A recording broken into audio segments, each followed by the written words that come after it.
Yakobus 3 saya bacakan ayat 13, hikmat yang dari atas ya. Siapakah di antara kamu yang bijak dan berbudi, baiklah ia dengan cara hidup yang baik, menyatakan perbuatannya oleh hikmat yang lahir dari kelemah lembutan. Jika kamu menaruh perasaan iri hati dan kamu mementingkan diri sendiri, janganlah kamu memegahkan diri, janganlah berdusta melawan kebenaran. Itu bukanlah hikmat yang datang dari atas, tapi dari dunia, dari nafsu manusia, dari setan-setan. Sebab di mana ada iri hati, mementingkan diri sendiri, di situ ada kekacauan dan segala macam perbuatan jahat. Nah saudaraku, kita perhatikan kalau hidup kita dan hikmat dari atas, nanti kita baca di bawahnya, tidak sama dengan kalau ada hikmat yang bukan dari atas. Di sini dikatakan saudaraku, ayat 15, bukan hikmat yang datang dari atas, tapi dari dunia, dari nafsu, dari setan. 3 perkara ini selalu menyerangi kita. Ya, setan yang selalu menipu, tipuannya selalu apa yang dikatakannya berkebalikan dengan apa yang dibilang Tuhan. Haleluya. Pada waktu Tuhan Yesus dicobai saudaraku, selalu apa yang dikatakannya berkebalikan dengan apa? Dan firman. Seolah-olah itu kata firman, tapi berkebalikan. Ya, dia goda saudaraku dari ini, dia goda, tapi Tuhan Yesus tahu firman Tuhan, dan Tuhan Yesus mematahkan itu dengan firman. Itu sebabnya saya dan saudara harus tiap hari makan firman. Amen. Mengisi hati kita penuh dengan firman. Amen. Apapun kata setan, dia tidak bisa menipu kita. Amen. Haleluya. Selanjutnya dikatakan sini, hikmat dari nafsu manusia. Saudaraku, saya dan saudara ada nafsu. Ya, nafsu makan, maksudnya supaya kita hidup. Kalau nggak ada nafsu makan itu sakit. Ya, nafsu tidur supaya kita bisa kembali pulih.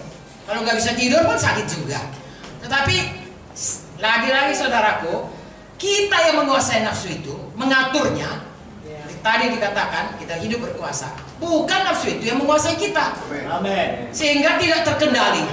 Sehingga akhirnya kita di bawah hikmat duniawi, hikmat dari setan, ditipu seperti tadi saudara. Hawa mungkin lihat buah itu baik, lalu dia ditipu ya oleh setan dan dikuasai oleh nafsu yang dilihat oleh matanya.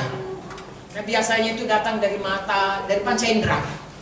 Ya, saudara mau makan kan dari panca indera, selera makan.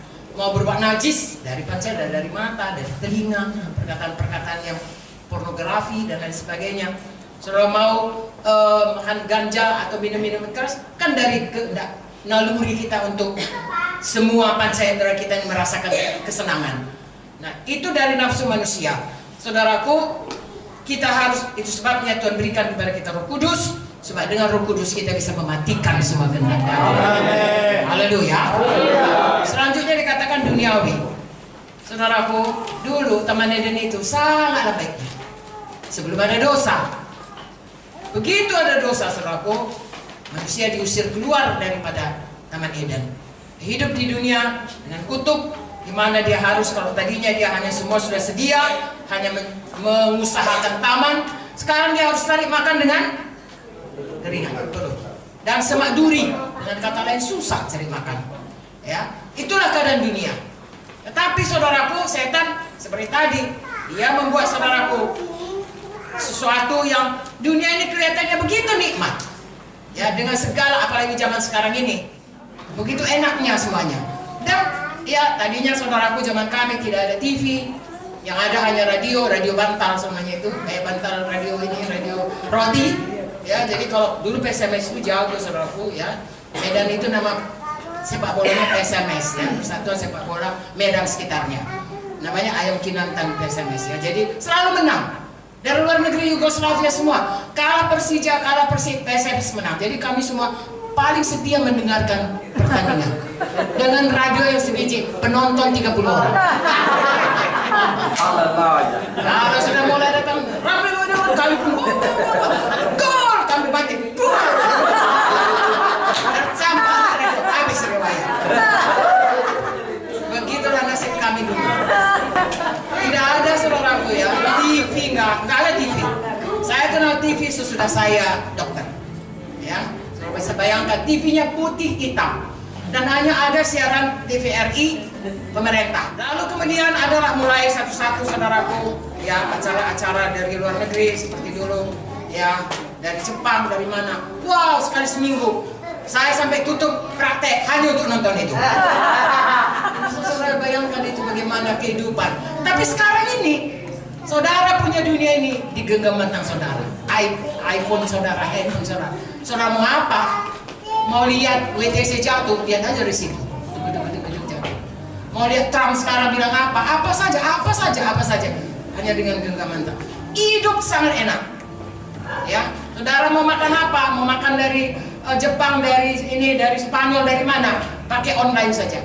Sebentar kan datang, nggak suka ini campakkan, beli yang baru. Itu godaan-godaan yang bisa membuat kita lupa distraksi kepada apa rencana Tuhan dalam hidup kita. Sangat tertarik. Seperti kalau kapal, ya, kapal itu, saya punya 2 saudara sepupu kapten kapal. Pernah dibawanya ke kapal, rupanya setiap sekian lama itu harus selalu dicek koordinatnya. Itu kan ada yang ada karangnya, ada yang ada mercusuarnya, ada jalurnya jalan itu. Kalau tidak diikuti, kita bisa ketabrak atau bisa sampai ke Pulau Natuna, bukan ke Belawan, saudaraku. Karena apa? Ada arus, ada angin dan lain sebagainya. Nah, jadi selalu dia tunjukkan itu. Jadi selalu pada tepat waktunya, dan tepat sampainya, dan tepat jalurnya. Sebenarnya hidup kita juga harus demikian. Harus hari lepas hari kita lihat pada jalurnya, atau sudah distraksi oleh setan, oleh kehendak daging, oleh duniawi. Itulah yang selalu menarik. Tidak kelihatan itu arus bawah itu, arus di bawah laut, tapi bisa ditariknya pelan-pelan sampai ke Laut Cina Selatan sana. Lalu kita pun terhilang, tidak lagi sampai ke Belawan. Saudaraku, Tuhan sudah tetapkan hal yang baik kepada kita. Mari teruskan berlari-lari pada panggilan.